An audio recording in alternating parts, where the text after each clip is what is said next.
Hi guys. आज मैं फिर आपके साथ मध्य प्रदेश के सामान्य ज्ञान के साथ उपस्थित हूँ। आज मैं आप लोगों को जिलेवार विशेष तथ्य बताऊंगा। मध्य प्रदेश के प्रत्येक जिलों में क्या विशेषता है, क्या वहाँ पर खूबियाँ हैं और क्या किस जिले में सबसे ज़्यादा उपलब्ध है और किस जिले में सबसे कम उपलब्ध है, चाहे छोटी वस्तु से लेकर के बड़ी वस्तु तक। जो मतलब सामान्य जीके में पूछा जाता है, चाहे वो एमपीपीएससी हो, चाहे वो जेल प्रहरी हो, चाहे एमपी पुलिस हो, मध्य प्रदेश के सभी सामान्य ज्ञान यानी जीके में जो क्वेश्चन पूछे जाते हैं उनके छोटे से छोटे बिंदुओं को मैं लेकर आज उपस्थित हूं आपके साथ। तो सबसे पहले हम शुरुआत करते हैं मध्य प्रदेश की राजधानी भोपाल से। भोपाल में हम देख लेते हैं कि ऐसी क्या चीज है जो अन्य जिलों में उपस्थित नहीं है। तो यहां पर हम सबसे पहले भोपाल के बारे में पढ़ेंगे।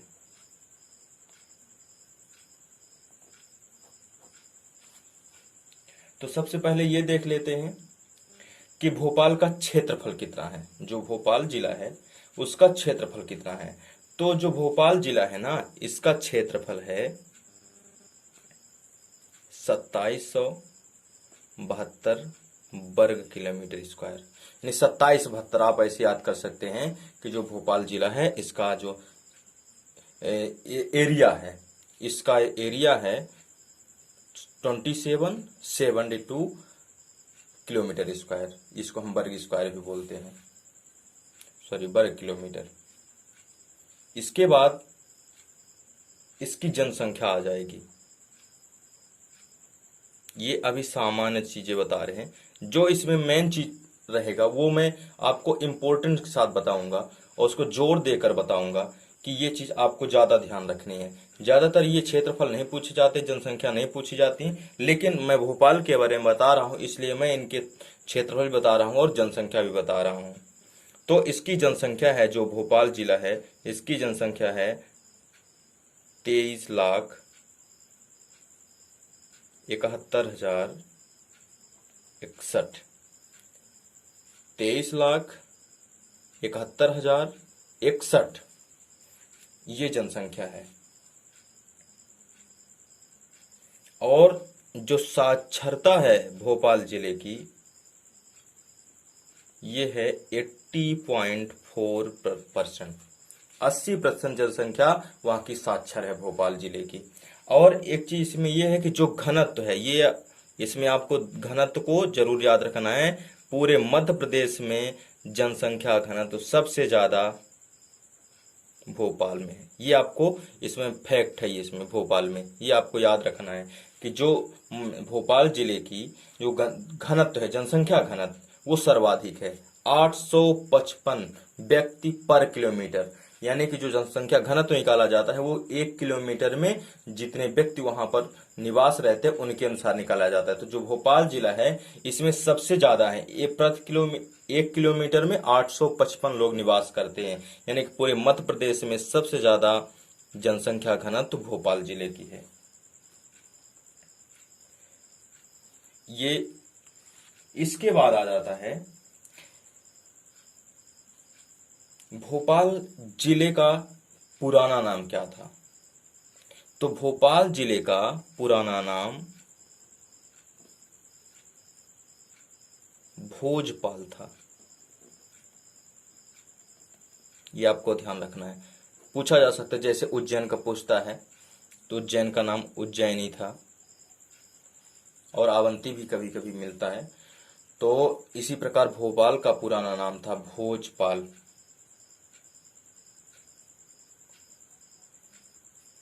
और ये जो भोजपाल था ये राजा भोज ने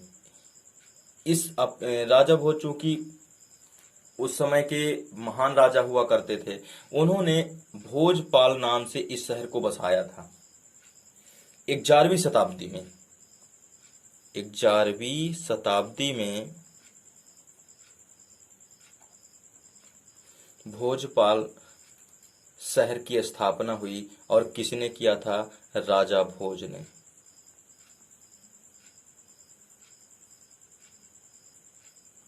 तो आप ये भी जान गए कि भोपाल का पुराना नाम था भोजपाल और इस शहर को किसने बसाया था? तो 11वीं शताब्दी में राजा भोज ने बसाया था।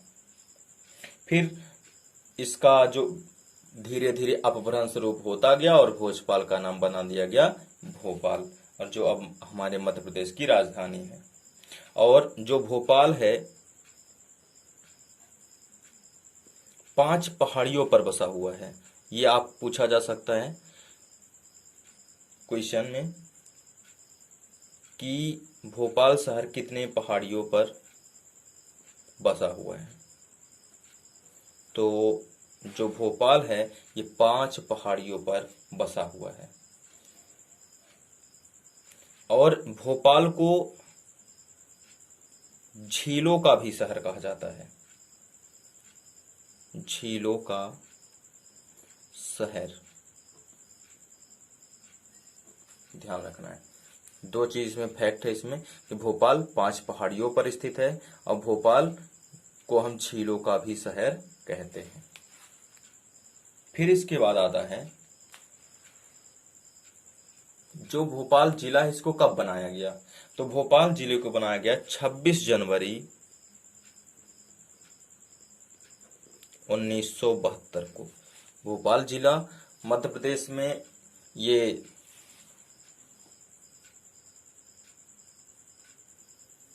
26 जनवरी 1972 को बनाया गया था। और पहले ये सीहोर जिले की तहसील हुआ करता था। सीहोर जिले की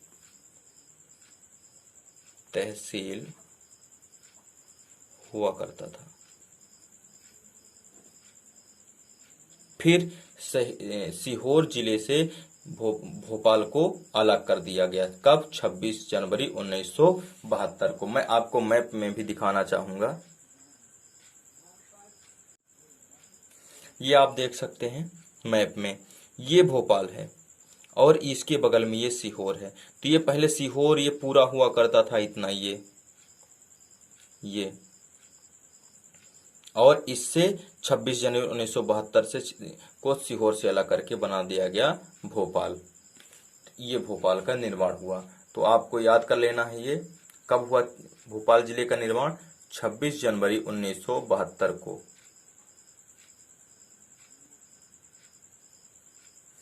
फिर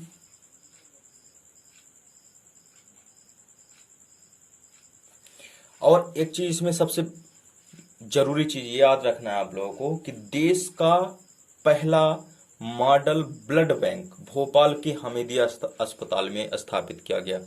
देश का पहला, ये एक नंबर का आप याद कर सकते हैं, ये आ भी सकता है पेपर में कि देश का प्रथम मॉडल ब्लड बैंक कहां स्थापित किया गया? तो ये भोपाल के हमीदिया अस्पताल में, हमीदिया अस्पताल में स्थापित किया गया। तो ये बहुत ही इंपॉर्टेंट क्वेश्चन है कि देश का प्रथम मॉडल ब्लड बैंक कहाँ स्थापित किया गया?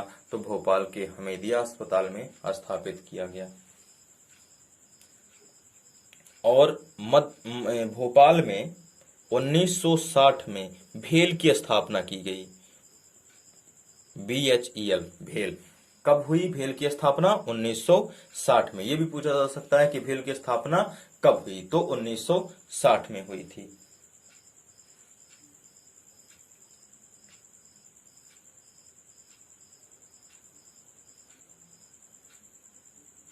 और एक चीज और, पूरे मध्य प्रदेश में पूछा जा सकता है कि पूरे मध्य प्रदेश में सर्वाधिक विश्वविद्यालय किस जिले में है? सर्वाधिक विश्वविद्यालय कहाँ पर स्थित है? तो कहाँ पर स्थित है? भोपाल में। सबसे ज्यादा मध्य प्रदेश में विश्वविद्यालय भोपाल जिले में स्थित है।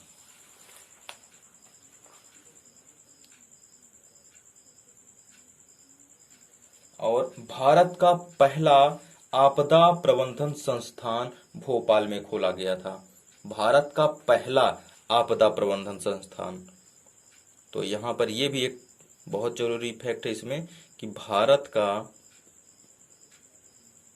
पहला आपदा प्रबंधन संस्थान भोपाल में खोला गया।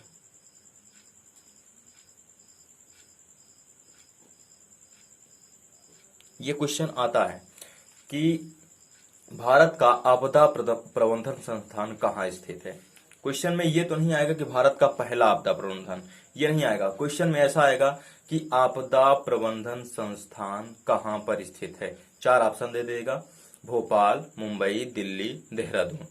तो एक चीज और ध्यान रखना, देहरादून में भारतीय वन्य जीव संस्थान है और ये आपदा प्रबंधन संस्थान है। ध्यान, दोनों में थोड़ा सा अंतर, वो वन्य जीव का है और ये आपदा प्रबंधन का है। वो देहरादून में है और ये भोपाल में है। तो क्वेश्चन ऐसा पूछेगा कि आपदा प्रबंधन संस्थान कहाँ पर स्थित है, तो कहाँ पर स्थित है? भोपाल जिले में स्थित है।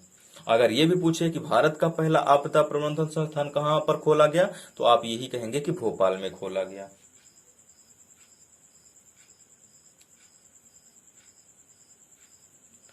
तो मतलब भोपाल के बारे में इतनी जानकारी थी। अब इसके बाद आ जाता है विदिशा जिला। इसी के बगल में है ये विदिशा जिला, भोपाल के बगल में। तो इसमें हम क्षेत्रफल और जनसंख्या नहीं देखेंगे। भोपाल जिला चूंकि देश की राजधानी थी, इसलिए इसमें हमने बता दिया था कि इसकी जो क्षेत्रफल होता है 2772 किलोमीटर स्क्वायर था और जो जनसंख्या थी 23,71,061 थी। जो अपने मध्य प्रदेश में महत्वपूर्ण जिले हैं, जैसे इंदौर हो गया, भोपाल हो गया, जबलपुर हो गया, ग्वालियर हो गया, इनके बारे में हम लोगों को थोड़ा बहुत जनसंख्या के बारे में भी जान लेना चाहिए, क्योंकि इनके बारे में पूछ सकता है कभी। जनसंख्या पूछ सकता है, साक्षरता इनकी पूछ सकता है, पर और जिलों के बारे में ये जनसंख्या नहीं पूछ सकता।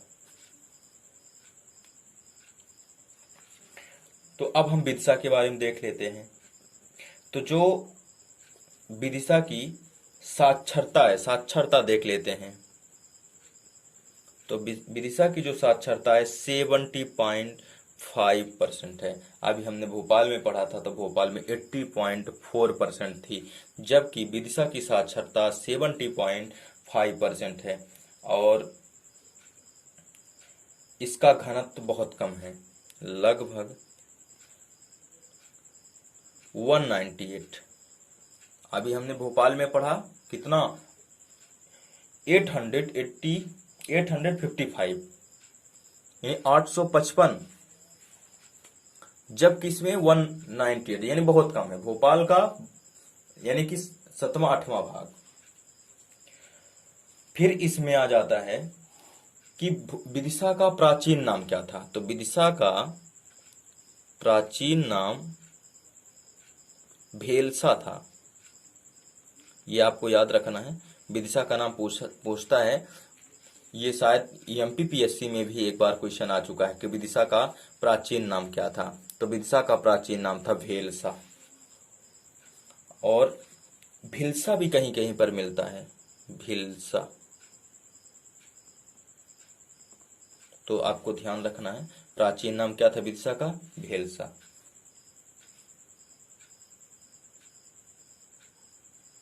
और बेसनगर भी इसको बोलते हैं, बेसनगर।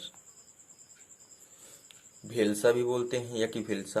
भेलसा और भिलसा एक अपभ्रंश रूप हैं, कोई कन्फर्म नहीं है। कहीं कहीं भेलसा लिखा रहता है, कहीं पर भेलसा लिखा रहता है।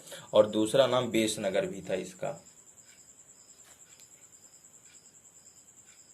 और फिर जब औरंगजेब ने अपना शासन किया तो इसका नाम आलमगीरपुर रख दिया गया था। औरंगजेब ने रखा था इसका नाम अपने शासनकाल में। औरंगजेब के शासनकाल में इसका नाम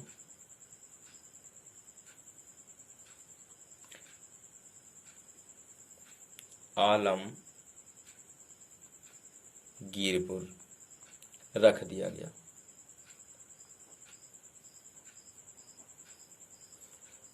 तो आप लोग को ये भी ध्यान रखना है कि प्राचीन नाम क्या था, भेलसा बेसनगर। और फिर जब औरंगजेब ने शासन किया हमारे भारत देश में तो उसने इसका नाम, विदिशा का नाम आलमगीरपुर रख दिया।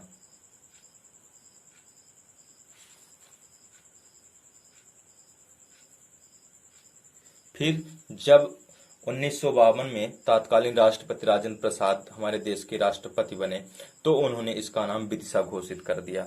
तो ये भी पूछा जा सकता है कि विदिशा नाम किसने घोषित किया था, तो 1952 में इसका नाम विदिशा तत्कालीन राष्ट्रपति डॉक्टर राजेंद्र प्रसाद ने घोषित किया था।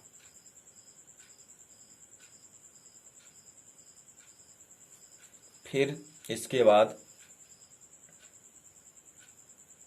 विदिशा में ही उदयगिर गुफाएं स्थित हैं। ये भी पूछ सकता है कि उदयगिर की गुफाएं कहाँ पर स्थित हैं। उदयगिर की गुफाएं कहाँ पर स्थित हैं, तो विदिशा में स्थित है। उदयगिर की गुफाएं विदिशा में स्थित है।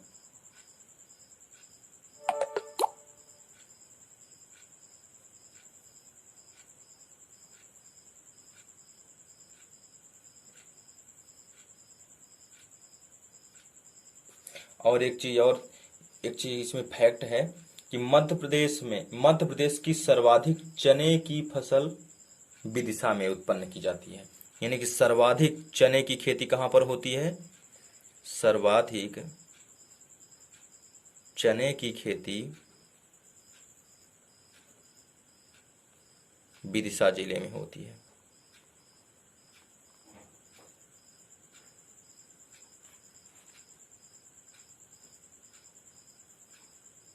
ये भी आपको ध्यान रखना है। सर्वाधिक चने की खेती मध्य प्रदेश में कहाँ होती है, एमपी में सर्वाधिक चने की खेती विदिशा जिले में होती है। ये तो विदिशा के बारे में भी हो गया। विदिशा के बारे में भी इतनी ही जानकारी थी।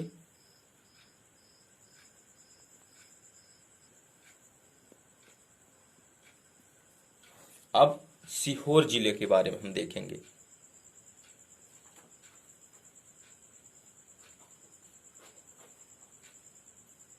सीहोर जिला, तो जो सीहोर जिले की साक्षरता है ये 70.1 थी।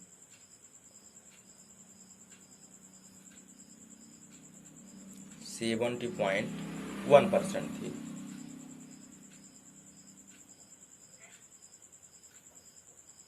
और घनत्व 199। अभी हमने विदिशा में देखा था 198 थी, इसका घनत्व 199 है। और इसका प्राचीन नाम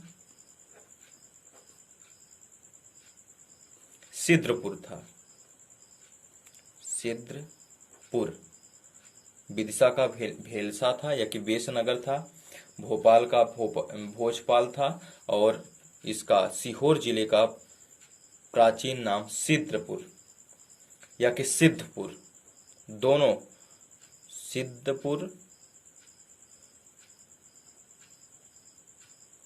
सिद्धपुर या कि सिद्धपुर इसका प्राचीन नाम था।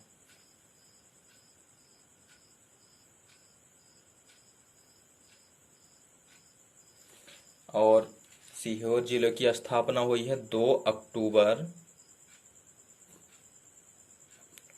1972 को।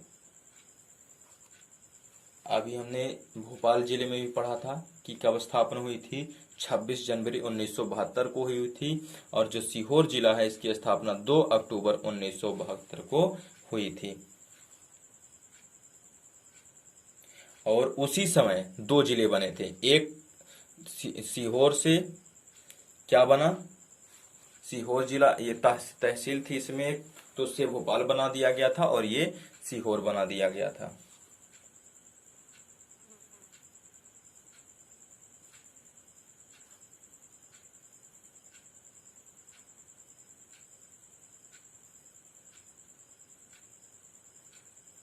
फिर इसमें एक तो फैक्ट है, सबसे महत्वपूर्ण ये है कि सीहोर जिले में ही भारत का प्रथम आवासीय खेल विद्यालय स्थापित किया गया। सीहोर जिले में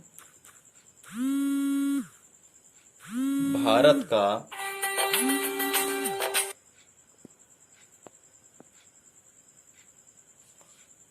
सीहोर जिले में भारत का प्रथम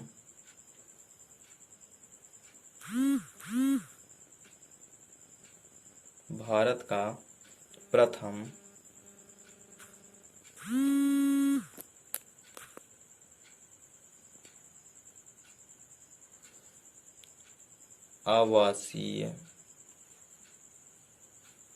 खेल विद्यालय स्थापित किया गया।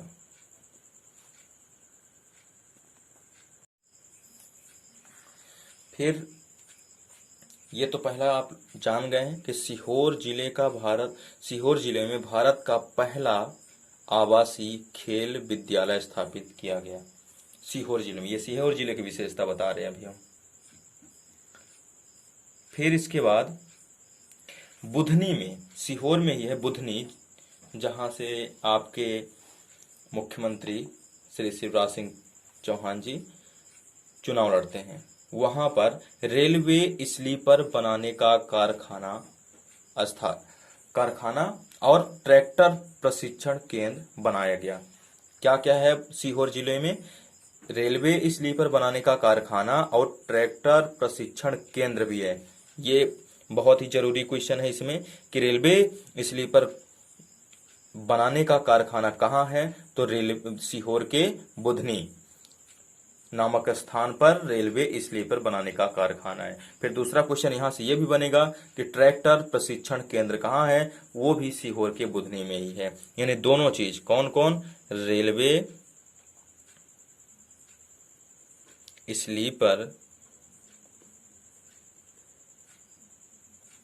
बनाने का कारखाना और साथ में ट्रैक्टर प्रशिक्षण केंद्र, ये दोनों कहाँ पर स्थित हैं? ये दोनों स्थित हैं सीहोर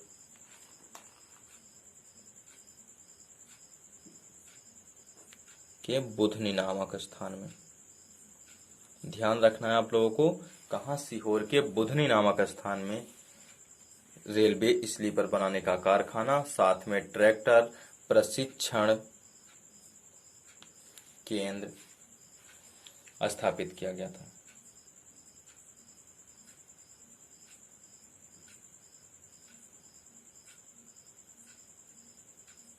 और सीहोर जिले में एक मेला लगता है जिसका नाम है सलकनपुर। जो मेला लगता है सीहोर जिले में, ये प्रसिद्ध मेला है। ये क्या है?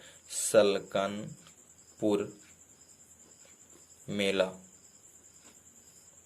सीहोर जिले में लगने वाला मेला का नाम है सलकनपुर मेला। ये काफी प्रसिद्ध है, ये परीक्षा में पूछा भी जाता है। तो ये आज आपको 3 जिलों के बारे में मैंने बताया। कौन कौन? भोपाल, सीहोर और विदिशा। 3 जिलों के बारे में जो जानकारियां थी वो मैंने आपको बता दिया। अब कल हम बताएंगे आप लोगों को राजगढ़, रायसेन और ग्वालियर। इसके अलावा और भी बताएंगे। सभी जिलों के बारे में आप लोगों को बताया जाएगा और इनमें जो परीक्षा में आने की संभावना है उनको मैं विशेष जोर देकर बोलता हूं कि आप लोग इनको जरूर ध्यान से देखें और ध्यान से सुनें। धन्यवाद। शुभ रात्रि। और एक आप लोगों से अपील कि आप लोग अगर अच्छा लगता है मेरा वीडियो तो लाइक, शेयर और सब्सक्राइब जरूर करें। धन्यवाद।